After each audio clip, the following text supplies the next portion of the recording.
If you ever want to watch your whole life split in two, don't do it with a grand gesture. Don't buy the flowers. Don't plan the weekend. Don't drive across town with that stupid hopeful buzz in your chest like you're the main character in a marriage that still makes sense. I'm Jake. 36. I live outside Columbus, Ohio, in one of those neighborhoods where every house has the same 3 shades of siding and the same live, laugh, love energy, even if nobody actually laughs anymore. I work project management for a commercial HVAC outfit, mostly spreadsheets, job sites, phone calls, and putting out fires that shouldn't exist. My wife, Lauren, is 34 and works in marketing for a medical software company. We've been together 11 years, married 8. No kids. Not for lack of trying, not for lack of wanting it. Just, life. 2 rounds of fertility stuff, a lot of, maybe next year, and the quiet grief that starts to live in your walls if you let it. We weren't one of those couples who fought all the time. We weren't screaming. We weren't throwing plates. We were the kind of couple people described as solid. The kind you assume will always be there at cookouts, in matching ugly Christmas sweaters, posting pictures of hikes. My best friend since high school was Matt. Matt was the guy I met in 10th grade because he laughed when I tripped over my own backpack and dropped my lunch tray.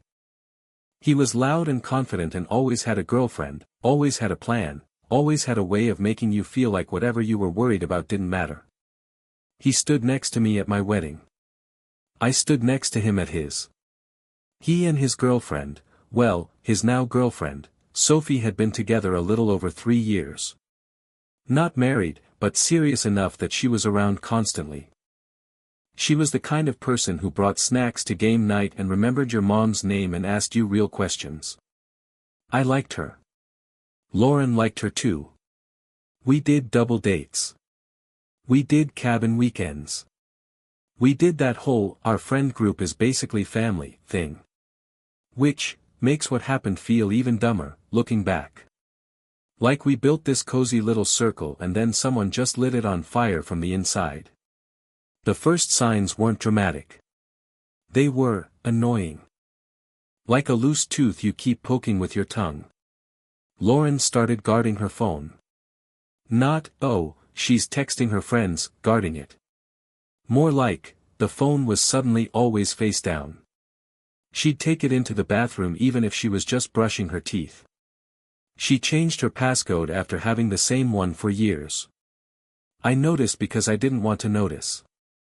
It felt like something you weren't allowed to accuse your spouse of unless you had a smoking gun.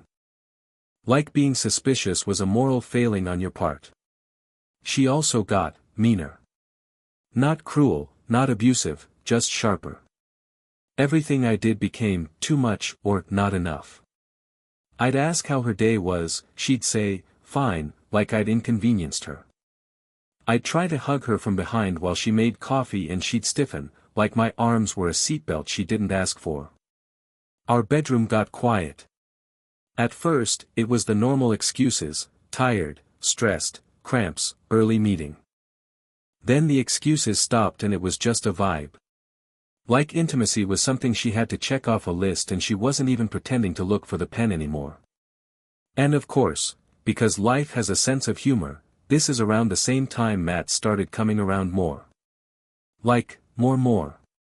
He'd swing by after work. He'd text me random memes at 11:30 p.m. He'd invite us out for drinks and then only Lauren would actually seem excited. The two of them had always been friendly, but it shifted into this inside joke thing that made me feel like I was standing next to my own conversation. The first time I felt that cold little click in my head, this might be something, was a Tuesday night when Lauren said she was working late. Her company does periodic product pushes, so working late wasn't insane. But she wasn't dressed like she was working late. She'd done her hair. Not I brushed it hair. Like, curled. She wore eyeliner. She wore perfume I hadn't smelled in months. And her outfit wasn't office casual. It was jeans and a top that made me swallow hard because it reminded me she was still a woman before she was my wife. I remember saying, kind of lightly, big meeting? Or are you trying to get promoted by seducing the whole executive team? She didn't laugh. She just said, don't start, grabbed her keys, and left. I stood there in my kitchen holding a dish towel like an idiot, staring at the door after it clicked shut, feeling like I'd just been dismissed from my own marriage. Then my phone buzzed. It was Matt. You free tonight? I stared at it for a long time. My thumb hovered over the keyboard, and I swear I could feel my brain trying to talk me out of the thought forming. Because the thought was, what are the odds? I texted back. Nah. Lauren's working late. I'm just gonna crash. He replied fast. Got it.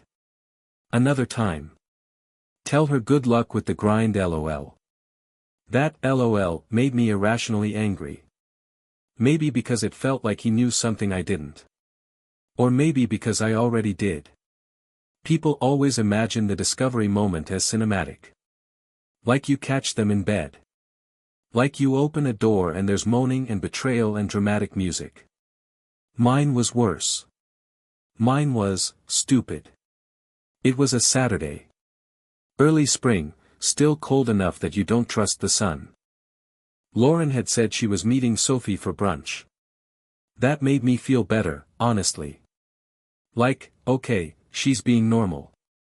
She's going out with her friend. I'm being paranoid. She left around 10:30 a.m. with her big tote bag and a cheery voice that felt slightly performed. Love you, she said, like she was reading it off a cue card. Love you too, I said, because I'm not a monster. I spent the morning doing laundry and pretending I wasn't watching the clock. Around noon, I got in my truck to run to Home Depot because I wanted a reason to be out of the house. I needed air. I needed to not be the guy pacing his own living room. On the way back, I saw her car. Not on the highway, not near a brunch place. In the back corner of a Kroger parking lot on the other side of town, near a row of trees like someone had intentionally picked the least visible spot. I slowed down without thinking, like my body made the decision before my brain could stop it. And there it was, her car. Engine off. Windows slightly fogged. And next to it, Matt's black Jeep. My hands went cold on the steering wheel. Like my blood had been replaced with ice water. I pulled into a space a few rows away, heart pounding so hard it felt loud. I tried to rationalize. Maybe they ran into each other. Maybe Matt needed something from Lauren. Maybe Sophie was there too, just in a different car. Then I saw movement. Lauren's driver's side door opened. She stepped out, adjusting her hair, laughing. Matt climbed out of the passenger side of her car, passenger side, like he'd been sitting there a while, and he was wearing my hoodie. And then, this is the part that keeps looping in my head, she reached up and fixed the collar of it for him like it was the most natural thing in the world. Like she'd done it 100 times. He leaned down and kissed her. Not a peck. A kiss that had weight to it. Familiar. Comfortable. I remember my brain doing this weird zoom out. Like I wasn't in my body anymore, just watching this scene happen to some other guy. Then she said something, smiling, and he laughed. He ran his hand down her arm. They stood there for a moment, pressed close, and then Matt glanced around. He scanned the parking lot. Like a thief checking for cameras. For half a second, I thought he looked right at me. I ducked instinctively, like a child. Like hiding would undo what I'd just seen. My face burned. My stomach rolled. I felt sick, hot, dizzy, like I might pass out right there between a minivan and a shopping cart corral. I didn't jump out and confront them. I didn't storm over. I didn't do anything heroic. I sat there, shaking, while my brain tried to catch up. Then Lauren got back in her car. Matt walked to his Jeep. And they drove off separately, like they weren't together. Like they had a system. I followed Lauren. Not like a spy, not like I was proud of it. I followed her the way you follow an ambulance when you think someone you love might be inside, terrified of what you'll find, unable to turn away. She drove to a little coffee place, went inside, and came out with a cup in her hand. She texted while she walked back to her car. I looked down at my phone. No messages. Nothing from her. No, running late. No, hey, I'm grabbing coffee. She drove home like nothing happened. And by the time she pulled into our driveway, my hands had stopped shaking. Not because I was okay. Because something in me had gone quiet. Like a switch flipped. She walked in with that coffee cup and a little smile. Hey, she said, too bright. Brunch was fun. I didn't say anything at first. I just stared at her. She frowned. What's wrong? I set the Home Depot bag down on the counter carefully, because I didn't trust my hands. Where were you really? I asked. She blinked like she didn't understand the question. I told you. Brunch with Sophie. Don't, I said. My voice came out steadier than I expected. Don't do that. Her eyes narrowed. Do what? Lie. To my face. Like I'm stupid. Her mouth opened, then closed. She shifted her weight like she was suddenly uncomfortable standing in her own kitchen. Jake, she said, softer now. What is this? I took a breath. My chest hurt, like there was a fist squeezing my ribs. I saw you, I said. Today. Her face changed. The smile dropped like someone pulled the plug on it. The color drained from her cheeks. I kept going because if I stopped, I might not start again. I saw you in the Kroger parking lot. I saw Matt. I saw the kiss. I saw him wearing my hoodie like he belongs in my life.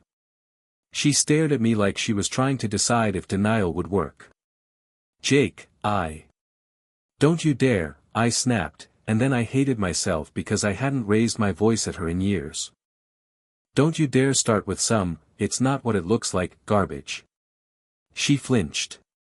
For a second, just a second, I saw guilt. Then it hardened into something else. Defensiveness. Anger. Like I had done something wrong by catching her. How long? I asked. She swallowed. Looked away. How long, I repeated, slower this time.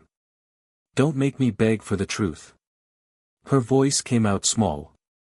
A few months. My stomach dropped anyway. Even though I'd basically watched it happen, hearing it out loud did something brutal. It turned the idea into a fact. Facts don't bend. A few months, I echoed. And you're sleeping with my best friend. She winced at that phrasing. Like the word best made it more inconvenient. It didn't start like that, she said quickly. It wasn't, Jake, it wasn't planned. I laughed once, sharp and humorless. Oh good. I'm so relieved to hear my wife's affair was spontaneous. Stop, she said, louder. Stop acting like you're the only one who's been unhappy. That hit me harder than the confession. Because it wasn't an apology. It was a justification. I stared at her. So that's what this is. You're unhappy, so you sleep with Matt. She crossed her arms like she was bracing herself. You haven't been here. I've been here, I said, voice shaking now. I've been right here. I've been trying. You've been pushing me away. You're always tired, she shot back. You're always stressed. You come home and you're on your phone or you're talking about work, and I feel like a roommate. A roommate, I repeated, stunned. So you decided to, what? Replace me? She shook her head, eyes shiny. I didn't mean for it to happen. Matt listened. Matt noticed things. He made me feel wanted. I felt something in my chest crack. Matt listened, I said slowly. Matt noticed. Matt, my friend, stepped into my marriage and you let him. She started crying then. Real tears. Not the cute kind, the ugly kind where her mascara smudged and her breathing hitched. I didn't want to hurt you, she whispered. I stared at her for a long moment, and I swear I felt myself become someone else. Someone colder. Someone who could look at the woman he loved and not rush to comfort her. Yet here we are, I said. Hurting me. She wiped at her cheeks. I was going to tell you. I shook my head. No, you weren't. I was, she insisted. There was never a good time. There's never a good time to admit you're destroying someone, I said. She took a step toward me, hands out like she wanted to touch my arm. I backed up without thinking, and it made her freeze like I'd slapped her. That moment, me physically recoiling, changed her expression again. Hurt, yes. But also, irritation. Like my reaction was unfair. So what now? She asked, voice tight.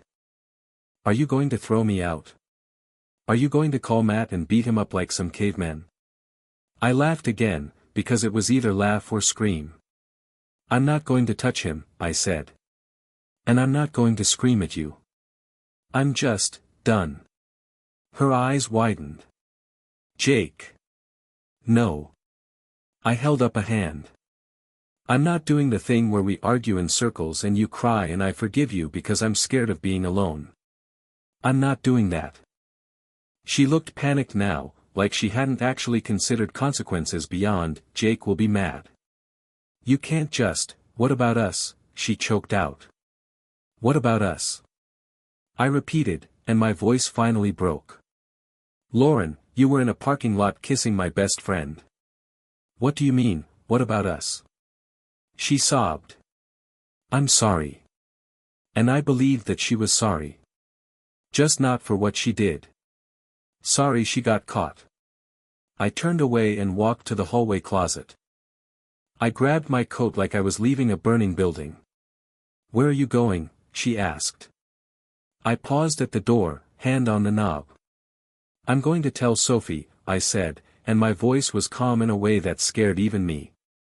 Because if Matt could do this to me, he's doing it to her too. Lauren's head snapped up. No. Jake, don't. Don't what? I said. Ruin his life. Like he ruined mine. It'll blow everything up, she cried. I looked at her, really looked at her, and realized she wasn't worried about Sophie. She was worried about herself. Because once the truth was out, she couldn't hide behind the story she'd been telling herself. That's the point, I said.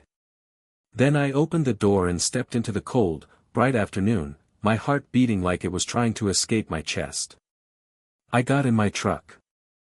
And before I could lose my nerve, I pulled out my phone and typed Sophie's name. My thumb hovered over, call. Because once I did it, nothing could go back. But it was already gone anyway. I hit dial. I didn't hang up after Sophie picked up. I just listened to her breathing for a second, trying to figure out how to ruin 4 lives with one sentence. Hey, she said. What's up? Her voice was normal. Warm.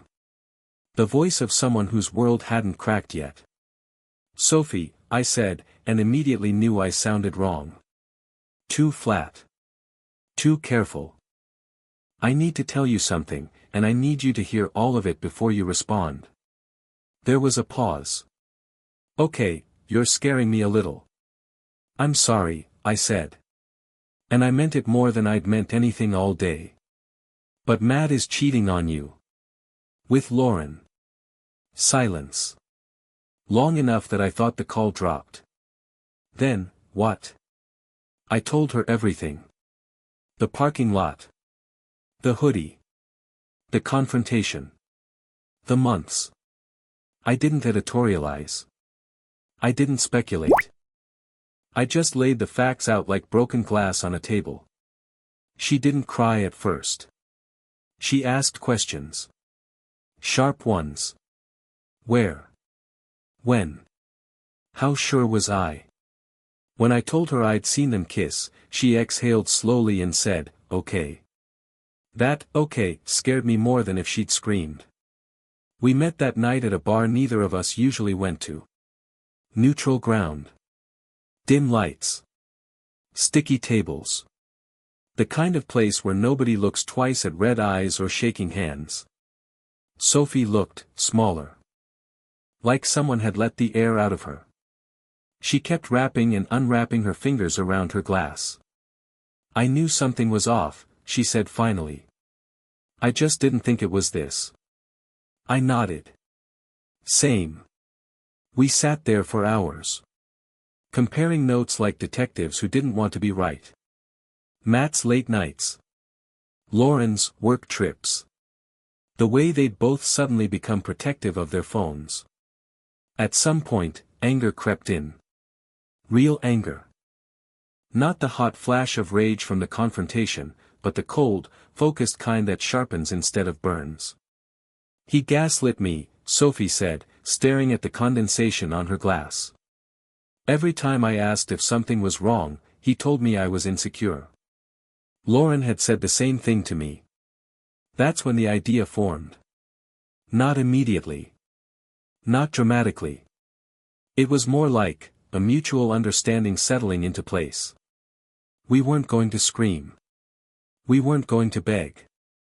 We weren't going to be the crazy, emotional obstacles in their narrative. We were going to tell the truth. And let it do what it does best." The days after that were brutal. Lauren texted me constantly at first. Apologies. Justifications. "We can fix this. Please don't do anything rash. I love you." Then anger. "You're being vindictive. You're ruining everything. Matt said you're blowing this out of proportion." That last one made me laugh. A dry, humorless sound in my empty kitchen. Matt didn't text at all. Which somehow hurt more. I cycled through emotions like weather. Rage in the morning. Numbness in the afternoon. Grief at night. I'd wake up at 3 a.m. and reach for Lauren out of habit, then remember she was sleeping in the guest room like a stranger I didn't trust. I mourned stupid things. Inside jokes. Shared routines. The way she used to steal my socks. The future I'd assumed was automatic. And then there was the humiliation. Knowing two people I trusted had been laughing behind my back. Knowing how long I'd been the unaware third wheel in my own life. But slowly, quietly, something else crept in. Clarity. I started seeing the marriage without the fog. The way I'd been shrinking myself to keep the peace. The way Lauren's unhappiness had always been my responsibility in her eyes. The way Matt had always needed validation, even if it meant crossing lines. The betrayal hurt. But the truth, it simplified things. Sophie confronted Matt 2 days later. She didn't tell him I'd warned her. She just asked him directly. He denied it. Of course he did. So she showed him screenshots Lauren had sent, messages Sophie had convinced her to forward by pretending she wanted closure. Lauren, still clinging to the idea that she could control the narrative, fell for it. Matt tried to call me after that. I didn't answer. Lauren begged me not to file for divorce. She suggested counseling. A trial separation. An open marriage, like that was some kind of compromise instead of an insult. I listened. Calmly. Quietly. Then I told her I was done. Not angrily. Not dramatically. Just, done. I don't hate you, I said. But I don't trust you. And without trust, there's nothing to rebuild. She cried. She accused me of giving up too easily. She said people make mistakes. She didn't make a mistake, Sophie said later, when I repeated that. She made a series of choices. The divorce was messy, but not explosive. No kids helped. We sold the house. Split things mostly evenly. Lauren tried to argue for more at first, then backed down when she realized I had proof of the affair if things got ugly. Matt and Lauren tried to be together openly after that. Tried. Turns out relationships built on secrecy don't do great in daylight. Sophie moved out and cut Matt off completely. Blocked him everywhere. Told mutual friends the truth without embellishment. Lauren lost friends too.